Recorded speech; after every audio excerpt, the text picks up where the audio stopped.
You know, uh, Usually when we talk about a medical diagnosis, there is this underlying expectation of precision. Right, like a clear answer. Yeah, exactly. We approach the human body almost like it's a piece of engineering.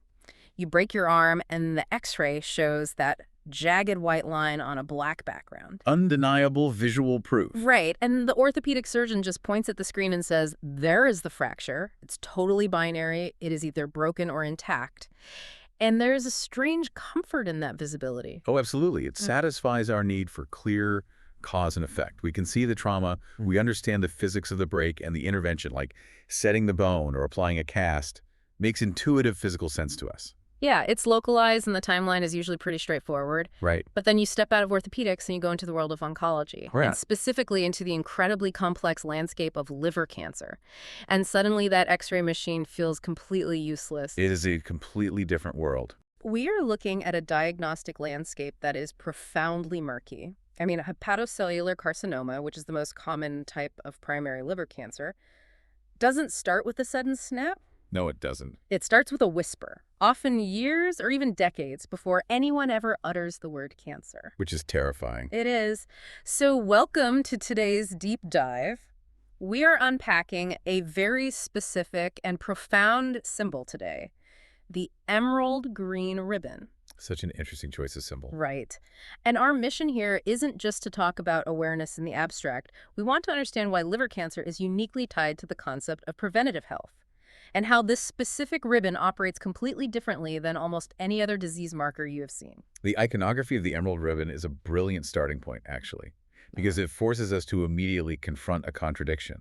Uh-huh. When you look at the landscape of awareness ribbons, the colors are usually chosen to evoke a sense of urgency. Or, honestly, they are sometimes somewhat arbitrary. Yeah, like pink or red or whatever. Right. But emerald green was chosen with intense, specific biological intent. And that intent is exactly what I want to challenge right out of the gate, Yeah. because the symbolism here is explicitly tied to renewal and life and Yeah. healing. Emerald green is literally the color of spring. It's vitality.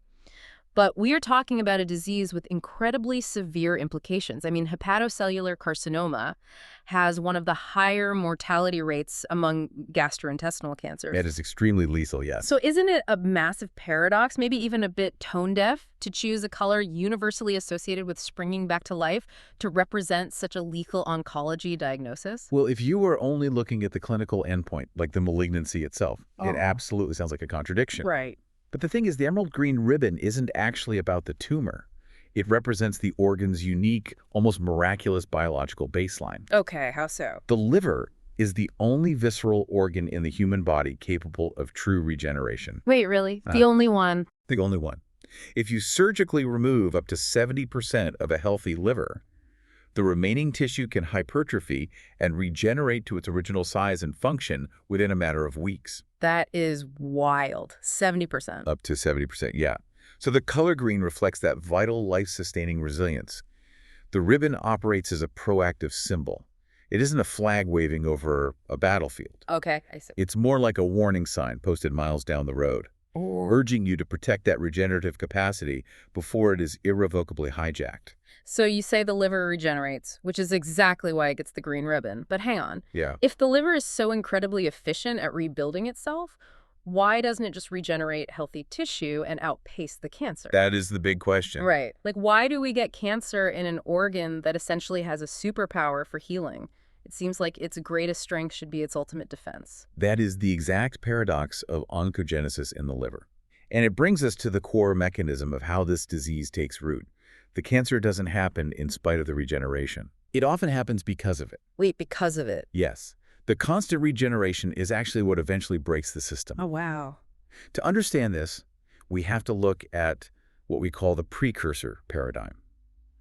Unlike a random genetic mutation that strikes a completely healthy organ, like a rogue cell in an otherwise pristine environment, Right. liver cancer almost exclusively arises in a microenvironment that is already severely compromised. So we are talking about a compromised foundation. Exactly. Let me try an analogy. Imagine you have a house. A standard cancer diagnosis in the public imagination, at least, is like a tornado hitting a perfectly well-built house. Right, it's out of nowhere. Yeah, it's chaotic, it's sudden, and it destroys something that was structurally sound. But liver cancer is totally different. It is a house built on a cracking, sinking foundation. That is a great way to put it. The cancer is the moment the house finally collapses. But the actual cause of the collapse started decades earlier with those foundational cracks. That is the perfect architectural analogy for chronic inflammation. The cracks in the foundation are chronic liver diseases. Like what specifically? We are looking at hepatitis B and hepatitis C, alcohol-associated liver disease, and increasingly non-alcoholic steatohepatitis, or NA, Yeah. was driven by metabolic syndrome. Okay, so a whole range of things. Right. And what all these conditions have in common is that they cause chronic unyielding injury to the hepatocytes, The the hepatocyte. main functioning cells of the liver. Got it. And when the liver is injured, it tries to do what it does best. It tries to heal, it regenerates. Precisely. The liver is constantly trying to repair the damage, whether it's from the virus or the toxicity of the alcohol or the oxidative stress from lipid accumulation. It's just working overtime. Yeah, so the cells are forced to regenerate rapidly and continuously over decades. Now think of the biology of cell division. Okay. Every time a cell divides, it has to copy its DNA. When you force billions of cells to undergo relentless, accelerated cycles of destruction and regeneration for 20 years, the statistical probability of a catastrophic copying error skyrockets. And that copying error is a genetic mutation. Exactly. At the same time, this chronic healing process creates scar tissue, which is known as fibrosis, and that eventually hardens into cirrhosis. So the environment itself changes. Yes, the soil itself becomes stiff and inflamed and highly mutagenic. Wow. So the disease, the actual hepatocellular carcinoma, is really the end-stage symptom of a much larger, older biological war. It absolutely is. The cancer is just the final fatal mutation in an organ that exhausted itself trying to heal. And that fundamental biological reality completely shifts the medical approach. If you are a hepatologist and you know the foundation is compromised by cirrhosis, you don't wait for the patient to complain about a tumor. Because it would be too late. Right. You know the environment is primed for malignancy. This makes rigorous surveillance protocols absolutely essential. We aren't looking for a needle in a haystack. We know exactly which haystacks are likely to catch fire. Exactly. At-risk individuals undergo regular ultrasounds and alpha-fetoprotein blood tests to catch the cancer at its absolute microscopic inception.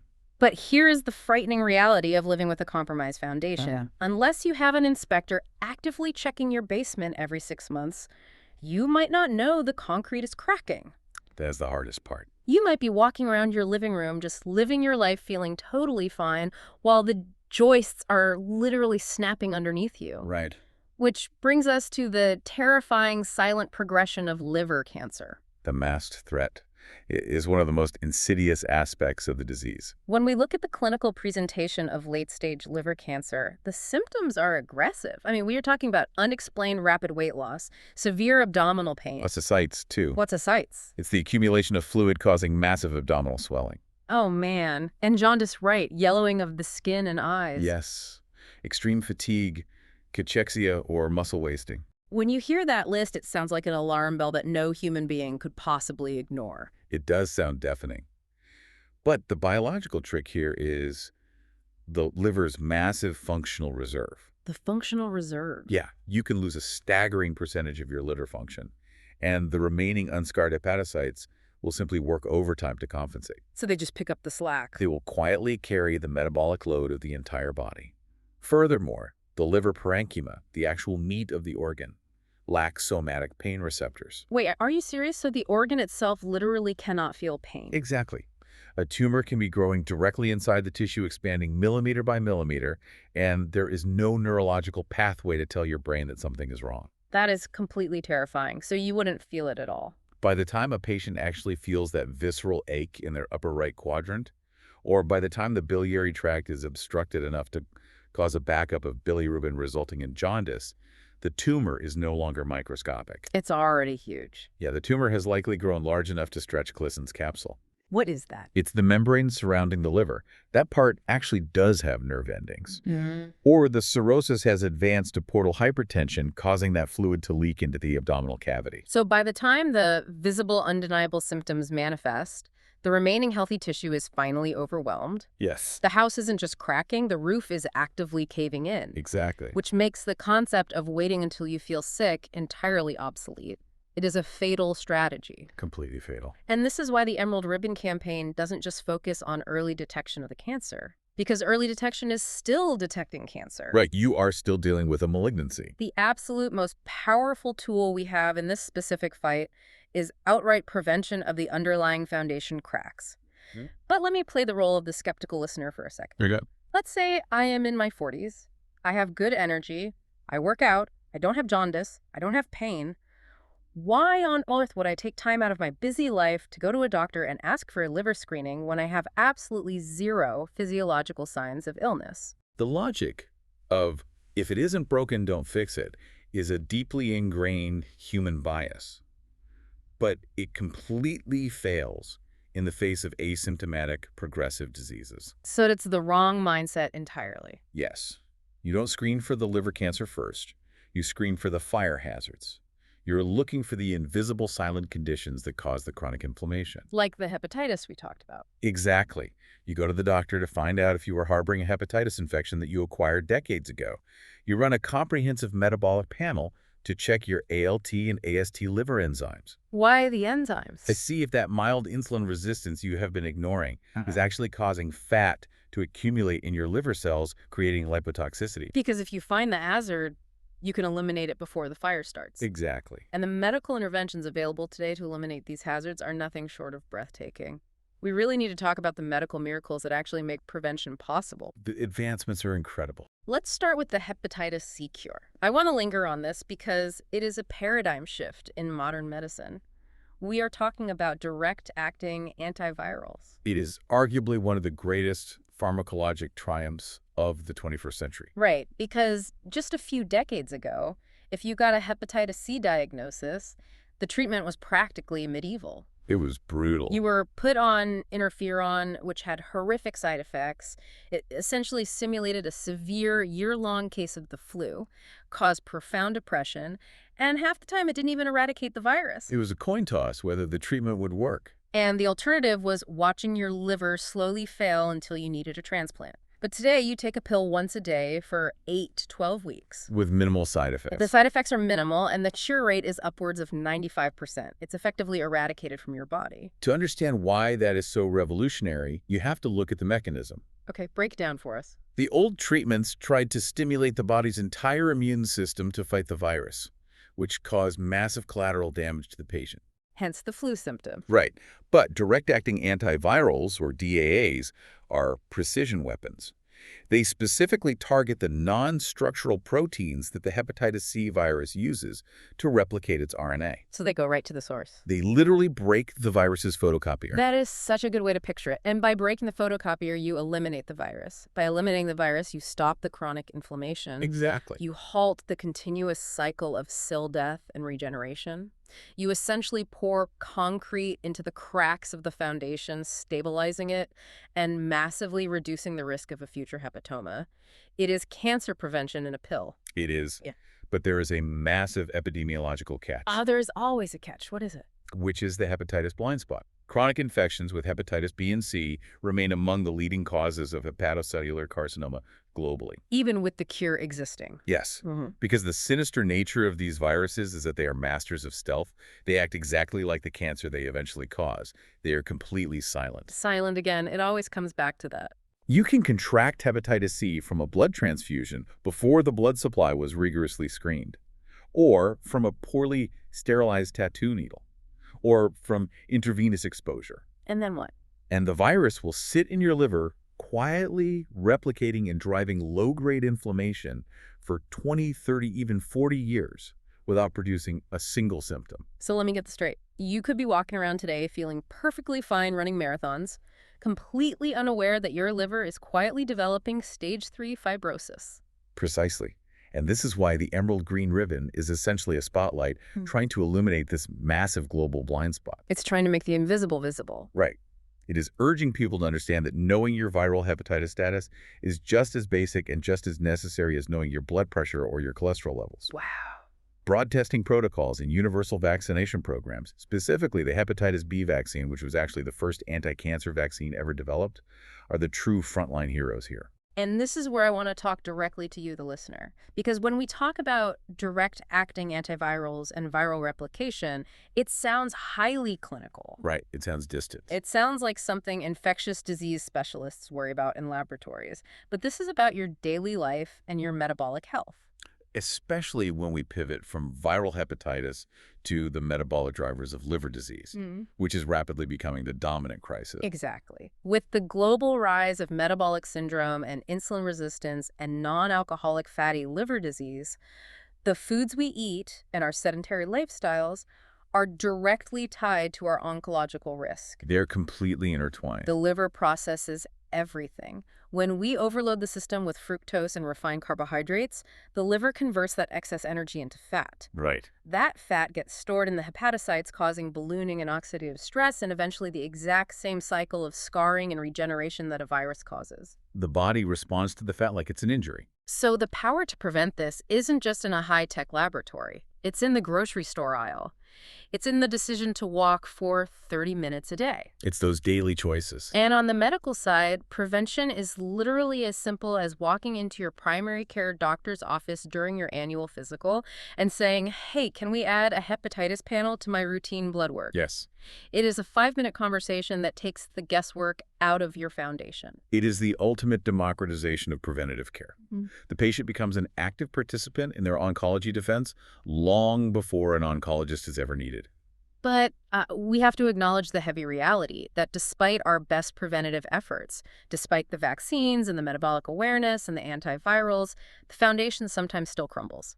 Unfortunately, yes. People do get this diagnosis, the surveillance catches a nodule, the biopsy comes back positive, and when that happens, the conversation instantly shifts from the clinical preventative space to something deeply, intensely personal. The whole world changes in an instant.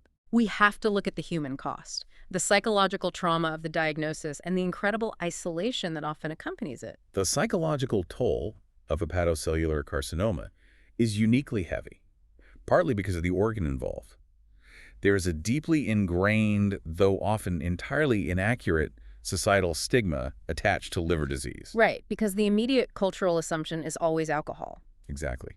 If someone says they have lung cancer, the immediate societal question is often, did they smoke?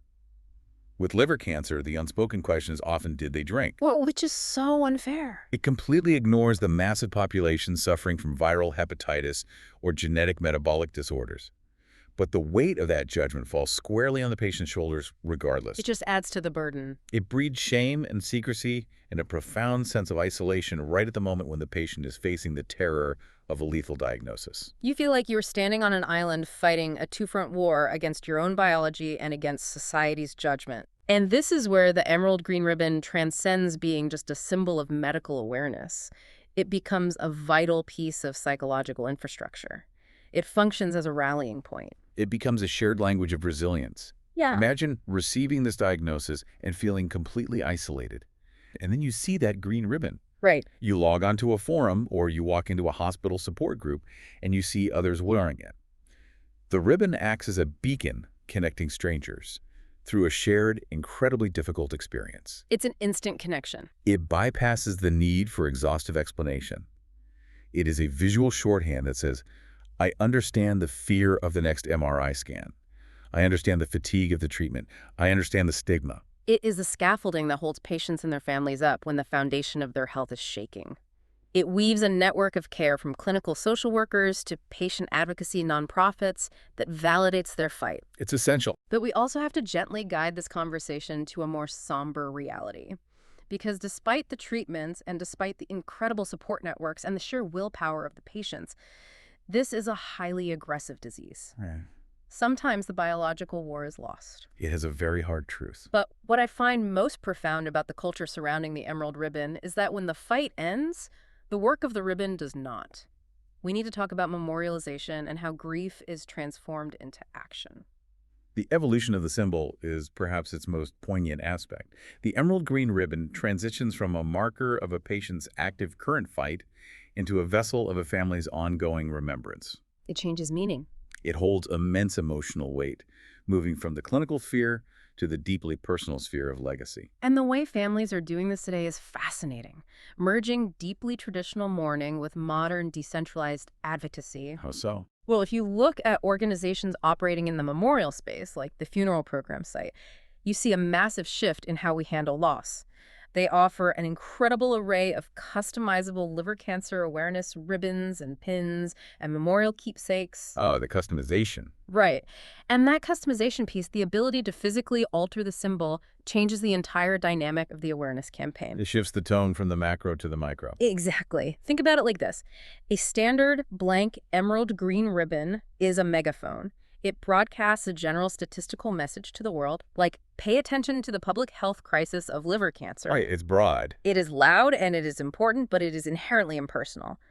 But a personalized ribbon, like a beautifully crafted pin inscribed with "In loving memory of David," with his birth and death dates, maybe a short quote he loved, that is no longer a megaphone. No, it's very specific.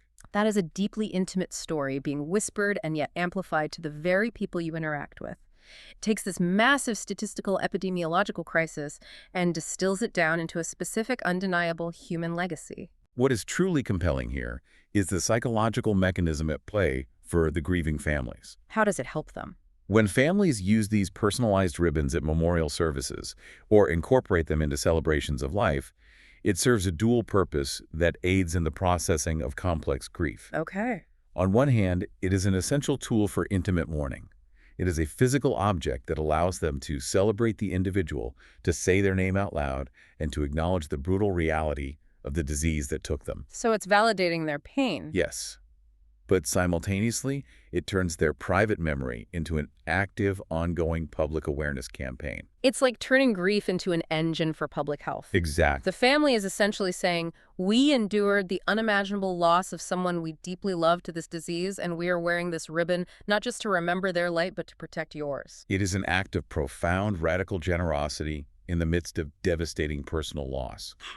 They are ensuring that their loved one's impact doesn't end with their passing, but continues to inspire awareness. It's beautiful, really. It is a recognized psychological coping mechanism, too, Yeah. giving the loss meaning by potentially preventing another family from experiencing that exact same grief. And the ripple effect of that is massive. I mean, imagine that personalized ribbon worn on a lapel at a grocery store, or at a community PTA meeting, or on a daily commute weeks or months after the funeral. It's going to get noticed. Naturally, it prompts a question from a stranger. Someone asks, who is your ribbon for?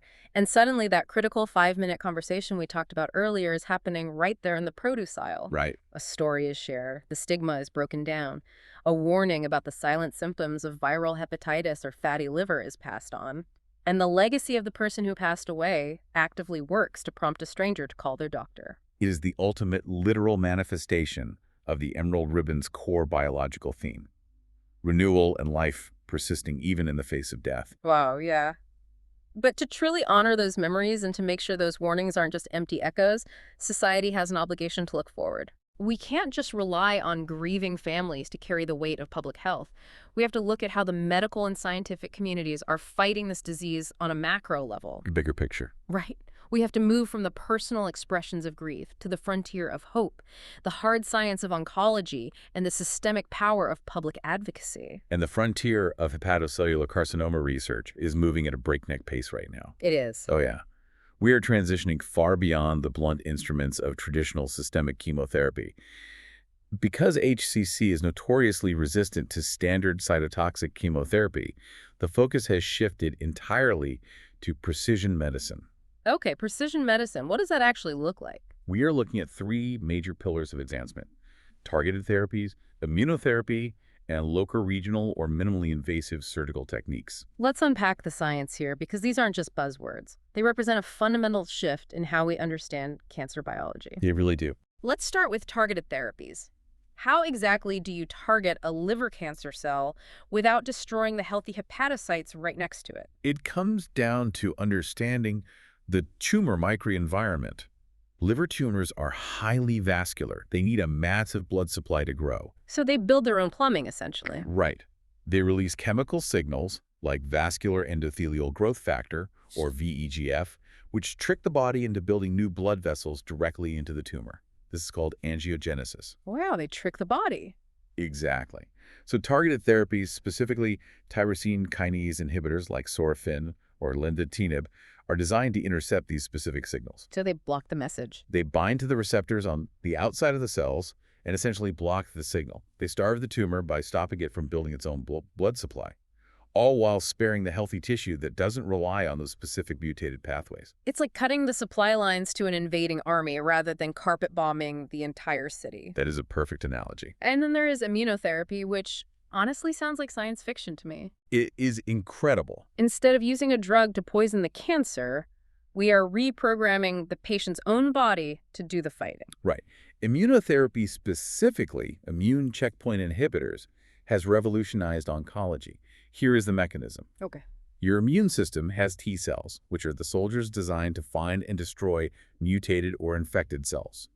But to prevent the T cells from accidentally attacking your own healthy organs, to prevent autoimmune disease, the immune system has brakes or checkpoints. Okay, that makes sense. And cancer cells are incredibly sneaky. They figure out how to pull the brakes. Wait, so the cancer cell stops the immune system? Exactly. The tumor cells express proteins on their surface, like PD-L1, which bind to the PD-1 receptors on the T cells. When they bind it, essentially tells the T cell, hey, I'm a normal, healthy cell, go to sleep. It wears a disguise. The T cells become exhausted and ignore the tumor completely. That is so insidious. So checkpoint inhibitors are monoclonal antibodies that block this interaction.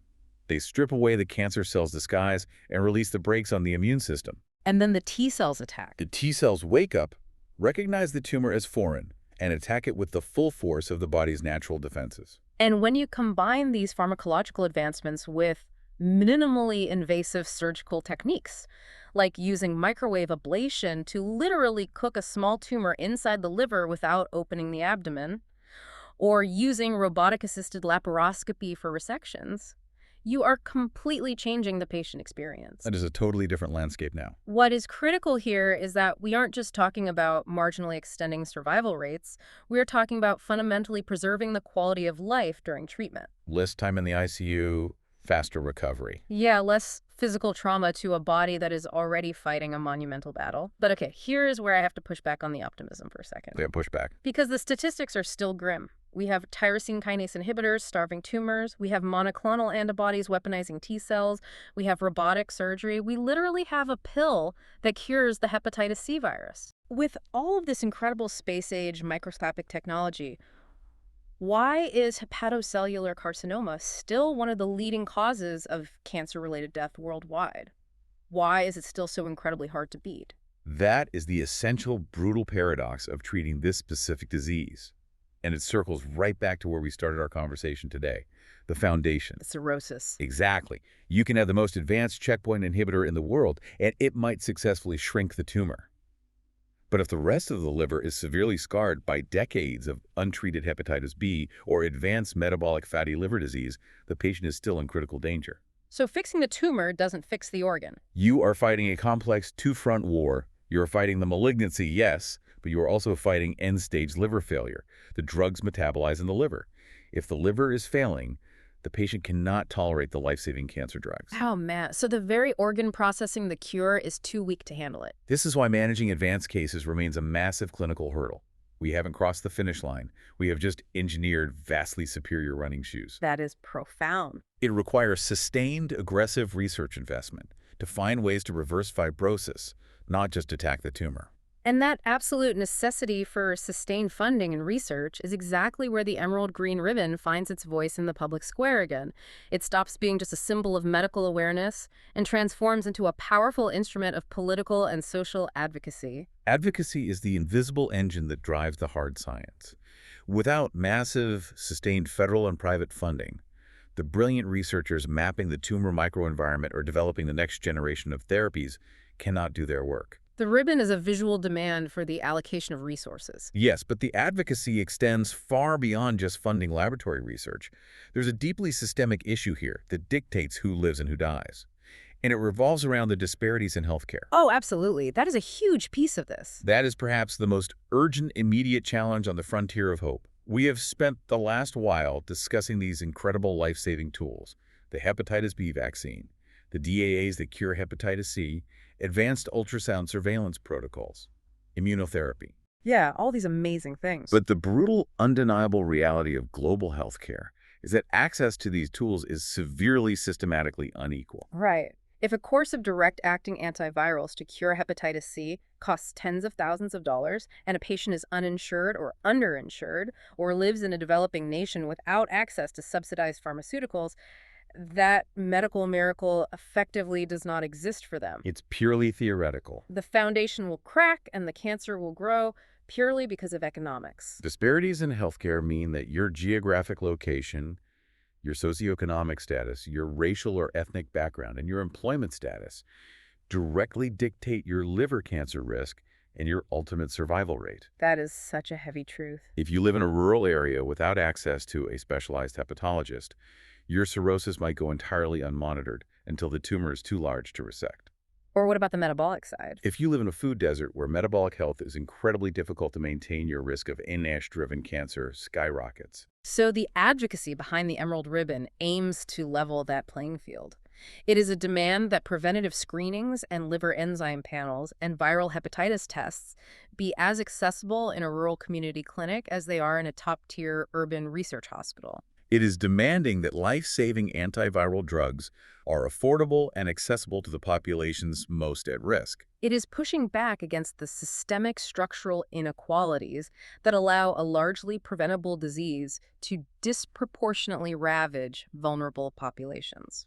The ribbon is a demand for health equity, just as much as it is a plea for scientific advancement.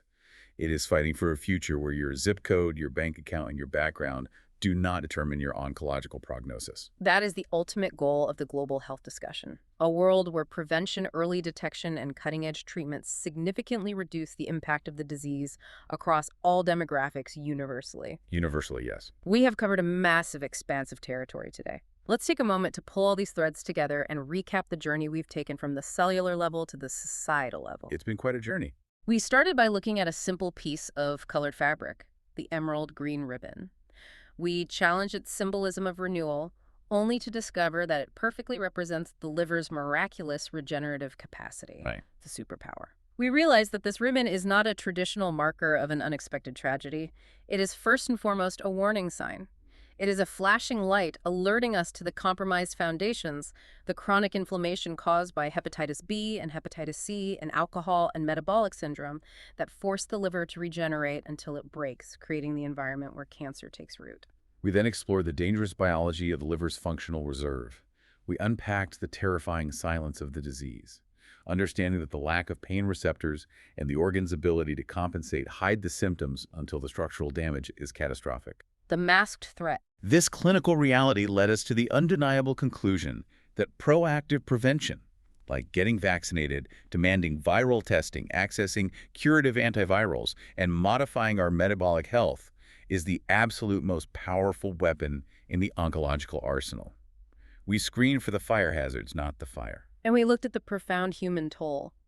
We examined the stigma, the fear, and the intense isolation of the diagnosis, and how the green ribbon weaves a necessary scaffolding of community support for patients and their families. It connects people. We spent time exploring the transformative power of memorialization. We looked at how families use customizable ribbons from places like the funeral program site to shift the narrative, turning profound private grief into a high... Finally, we looked to the future. We broke down the mechanics of targeted therapies, cutting off tumor blood supplies and immunotherapies, waking up exhausted T cells. But we balanced that scientific optimism with a realistic look at the two-front war against cirrhosis, recognizing the urgent systemic need for advocacy to ensure equitable universal access to these life-saving preventative tools and treatments. Which leaves us here at the end of this incredibly deep dive. And as always, we want to leave you with a final, lingering idea to mull over, something to carry with you as you go about your day. Absolutely. Throughout this entire conversation, the reality of the Emerald Ribbon has forced us to fundamentally, radically redefine what a cancer fight actually looks like. We are deeply conditioned by media and culture to think of fighting cancer as an event that begins after the oncologist delivers the diagnosis. We picture the sterile hospital beds, the IV drips, the surgical suites, and the grueling rounds of chemotherapy. Which is an intense battle. And make no mistake, that is a brutal, valiant, heroic fight. But because of the unique way hepatocellular carcinoma develops, because it takes root in tissue that has been quietly compromised for years by inflammation and scarring, the true battle, the most decisive phase of the war, actually happens decades early. Decades earlier. Decades earlier. It happens in the quiet, completely unglamorous everyday choices we make. It happens on a random Tuesday morning when you decide to ask your primary care doctor for a full hepatitis panel just to be sure. Exactly. It happens when you advocate for a stubborn parent to get their liver enzymes checked because you know their medical history. It happens when you adjust your diet to protect your metabolic health. It's the small things. So think back to the very beginning of our conversation when we talked about the clean, precise, black and white x-ray of a broken arm versus the murky, hidden, silent reality of liver health. Right, the paradox. What if the most heroic thing you can do to fight liver cancer isn't wearing a ribbon or running a 5K for a cure or undergoing robotic surgery? What if the most heroic, life-saving action you can take is just having a quiet 5-minute conversation with your doctor about your liver foundation while you still feel perfectly, completely fine? That is a powerful thought to leave on. We want to thank you for joining us on this deep dive. We hope you walk away with a new understanding of your own incredible biology. Stay curious, stay informed, and most importantly, stay healthy.